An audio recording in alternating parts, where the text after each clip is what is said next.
जय श्री महाकाल दोस्तों, जय माँ कामाख्या। आप सभी का मेरे YouTube चैनल पे स्वागत है। मेरा नाम है प्राची शर्मा। दोस्तों, आप सभी को जैसे कि पता है कि करवा चौथ आने वाला है। सभी माताएं बहनें निर्जल श्रद्धा में उपवास रखेंगी, अपने अपने पति की, अपने अपने श्रृंगार की दीर्घायु के लिए और सुहागन सौभाग्यवती रहने के लिए। तो दोस्तों, आज मैं बताती हूँ कि क्या जुड़ी है परंपरा, क्यों मनाया जाता है करवा चौथ। और दोस्तों, करवा चौथ में सरगी का क्या महत्व होता है, किस परंपरा से जुड़ा है ये फेस्टिवल, तो आज मैं आपको बताती हूँ। कई सारी माताएं बहनें रहती तो हैं ये व्रत, लेकिन इसके पीछे क्या महत्व है, तो चलिए आज मैं आपको इस वीडियो के माध्यम से बताती हूँ। दोस्तों, इसके बिल्कुल मत करिएगा, ध्यान से सुनिएगा। तो दोस्तों, आज मैं बताऊंगी पहले कैसी शुरू हुई सरगी की परंपरा। दोस्तों, सरगी की शुरुआत को लेकर दो प्रमुख कथाएं प्रचलित हैं। इन सब चीज़ों का धार्मिक महत्व है। पहली कथा जो है वो है हमारी देवी मैया माता पार्वती से जुड़ी है।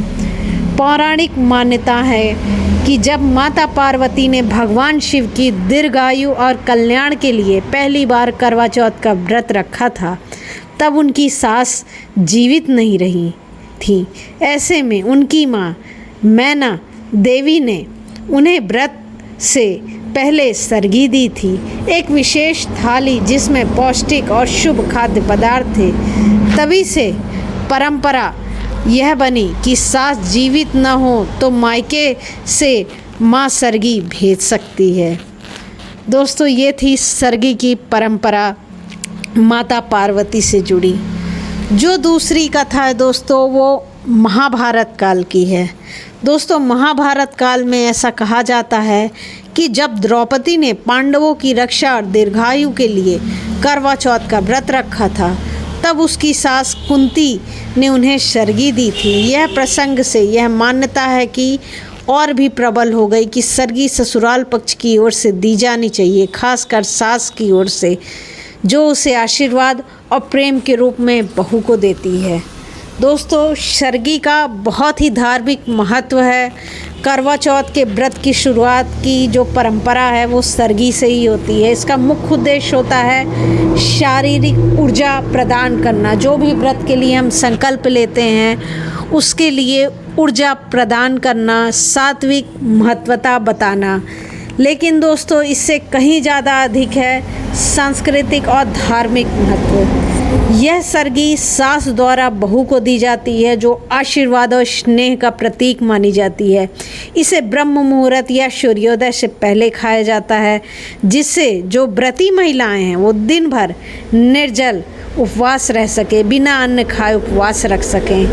दोस्तों, सरगी विशेष प्रकार की होती है। इसमें पौष्टिक पदार्थ होते हैं, ड्राई फ्रूट होते हैं, फल होते हैं, विशेष मिठाइयाँ होती हैं खोआ की। ये भोजन नहीं बल्कि इसको खा करके हम एक पूरे दिन की ऊर्जा हमारे बॉडी में बनी रहती है, और एक धार्मिक और सात्विक महत्व भी है इसका हमारे सभी के जीवन में। अपने पति की लंबी आयु के लिए जो भी स्त्रियां उपवास रखती हैं, वो घर की सुख शांति और सास बहू के रिश्ते में प्रेम विश्वास की डोर को मजबूत रखने के लिए ये परंपरा है दोस्तों। इसीलिए सरगी मनाई जाती है। दोस्तों, मैं बता दूं आपको कि इस साल जो करवा चौथ है वो 10 अक्टूबर को है, और इस साल जो सरगी खाने का विशेष समय है वो मैं आपको बता दूं, क्योंकि सरगी से ही व्रत प्रारंभ होता है।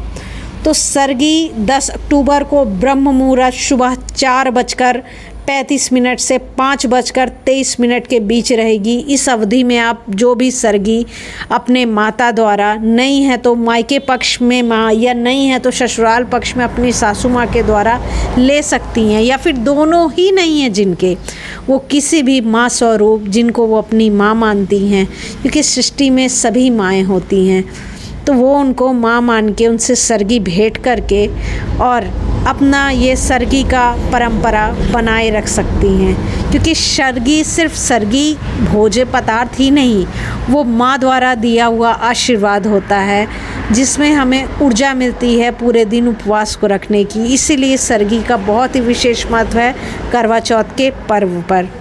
दोस्तों, करवा चौथ में सूर्योदय से पहले आप सभी लोग सरगी ग्रहण कर लें। उसके बाद आप व्रती के दिन कोई भी ऐसे रंग न पहने जैसे काला हो गया या और भी कोई चीज़। कोशिश करें कि पीला है, लाल है, नारंगी है, हरा है, जो देवी मैया को अत्यंत प्रिय हैं, ऐसे रंगों का आप उपयोग करें। ऐसे रंगों का आप सूट या साड़ी पहने और 16 श्रृंगार करिए, मैया रानी को भी भेंट करिए और व्रतों का करने का संकल्प लीजिए।